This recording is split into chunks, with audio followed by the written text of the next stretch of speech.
John Williams, kompositoreak, zama handia daka, txikitan garaian, ikusi neban lehendabiziko pelikula Star Wars izan zen, eta lehuratu ninduena musika izan zen, batipat, ze hizkuntzaen neban ulertzen. Star Warseko musikan motibo pila bat dauz, eta doinu zoragarriak eta dana hori, baina nik bat hartu dut, apropos, ze hemen beste teknika bat erabiliko degulako, ezta? Izango da Duel of Fates.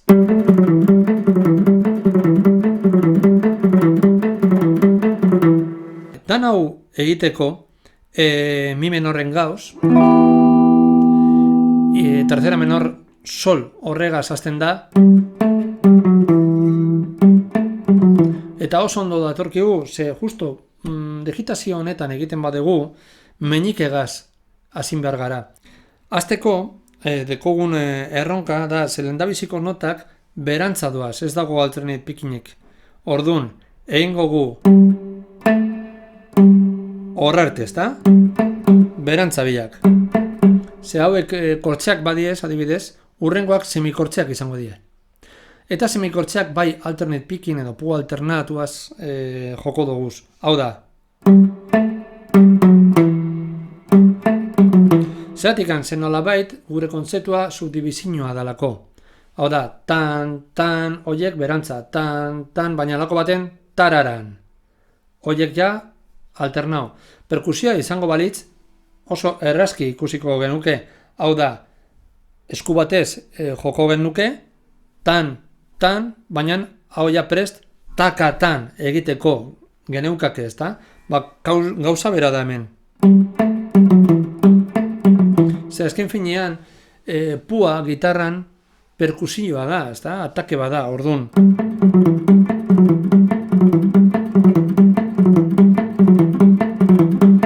Metrika hori oso zaila da, abiadura hontan, ordun, landu.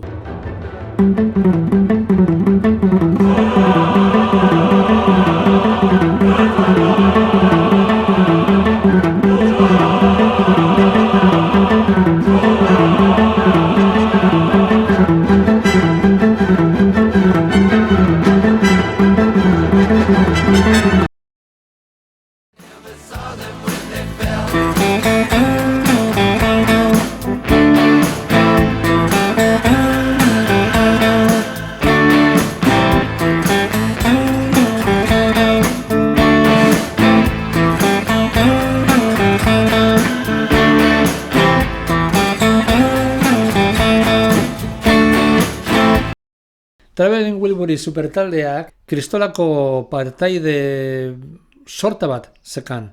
Hau zan, 5 musikari ziren, George Harrison, Tom Petty, Jeff Lynne, Roy Orbison eta Bob Dylan.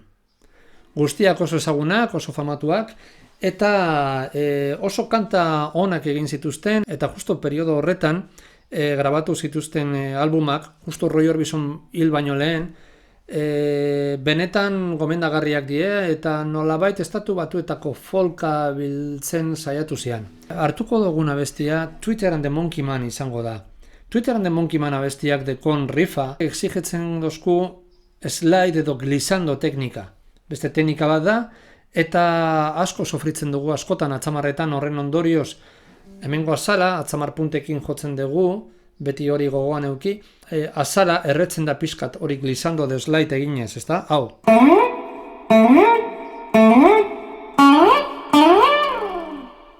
Olako gauzak. Bale, Twitter and the Monkey Man riffak dekon ezaugarria hause da. Hau da. Gorantzako glissandoa, tercera menorreko intervalo baten, eta gero berantzakoa. Hori berantzakoa jendari asko kostatzen jako, zen jende asko ez deko ohitura hundirik hori egiteko, ezta? Bale, erantzun moduan bi akorde sartuko duguz. Eta geho urrengo erantzunean, hau da, lehendabiziko atalan re mayor eta do izan diez. Eta urrengo atalan re mayor eta tonika, la menor. Fikatzen bazarie bakarrikan oinarrizko posizioak erabiltzen ari naiz. Ze benetako ariketa bestean datza, ezta? Glizandoan. Bale, eta zenolako ariketa izango da, ze total bestela berzino bat baino besterik ez da, ezta? Ba ez, atzamar soil batekaz joko dugu, dana. Honegaz, lehendabiziko atzamarrarekin, beitu. Eta gero erantzuna. Bale, dana hori egin ezkeo, bigarrengo, honegaz ez, urrengoarekin joko dugu, ok, bigarrengo atzamarrarekin. Ordun, atzamarra honegaz, egin gogu. Gauza bera, atzamar bategaz. Gero hirugarrena. Bukatzeko gainera vibrato bat sartzen ari naz. Atzamar hauek, atzamar makalak erabiltzeko iturarik ez badekozu, flipatuko dozu. Lehendabiziko bideoan abizatu gendun. Ze jende askok Euskal Herrian batipat, hauek erabiltzeko iturarik ez dakate, eta batipat orain datorkiguna, laugarren atzamarra, eta horregaz bebai, hori bakarrikan erabiliko gu.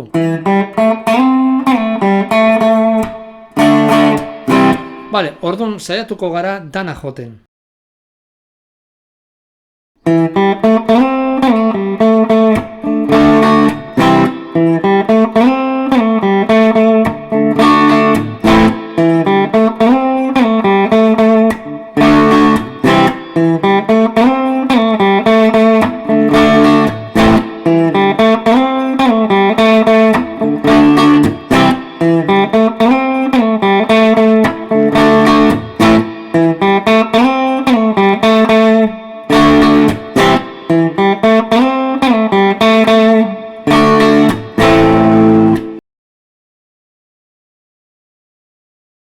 Urrengo ariketarako Vangelis hartuko gu adibide moduan. Vangelis oso konpositor garrantzitsua izan da, azkenengo mendean zehar, eta musika elektronika honean, aintzendari bat da, eta nolabait ezinbestekoa gaur egun, ezta? Hor laga ditun diskatan, melodia asko dekoguz, ikertzeko, lantzeko, entzuteko, eta jotzeko bebai. Eta hau batipat interesgarria izan liteke, gitarra jole ontzat, trikitilari ontzat, edo zen tresnatan, zehatikan ze oso pianistikoak dizelako. Hau da, berak nagusiki pianoa jotzen du. Beste tresna pila bat jotzen ditu, baina konposatzen du pianotik eta asko igertzen jako. Horrek zer esan nahi du? Oso interesgarria da olako gauzak jotzia, ze nolabait gure inertziak kentzen digute. Ez da hain erraza, ez da hain intuitiboa, ordun benetako erronka suposatzeu. Abestia fa menorren dau, eta jo genezake adibidez, askoz gitarristikoagoa litzateke hemen.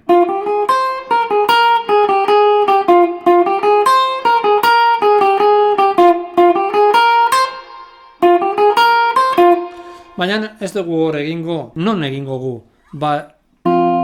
Lekurik zailenean.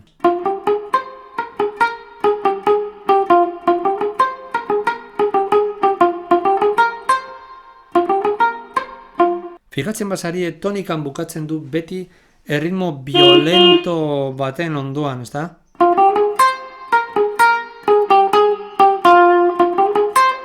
Bati bat hemen. Hori gitarran alternate picking eginez oso zaila izan daiteke, ordun erronka eharra da guretzat.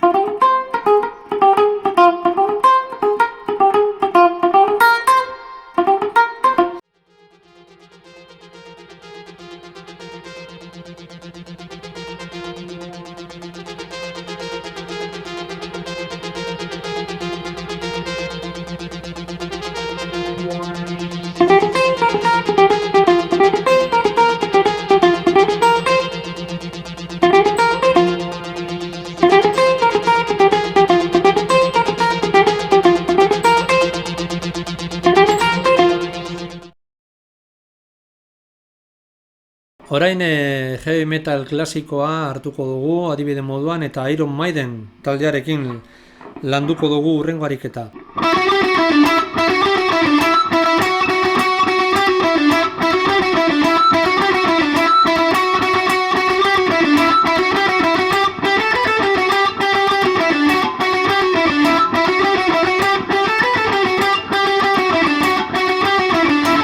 Erritmoa da kaballito hori askotan aipatzen dugun erritmo hori metal munduan, ze hau da.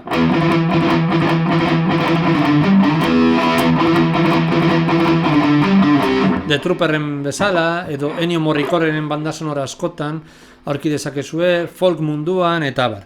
Kasu honetan, A atal hori birritan egin behar dugu.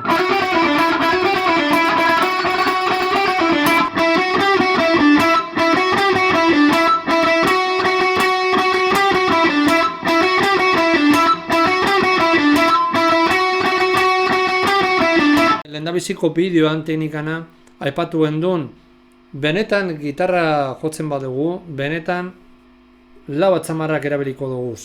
Kasu honetan oso argi eta garbi ikusten da. Orduan, bigarrengo atalan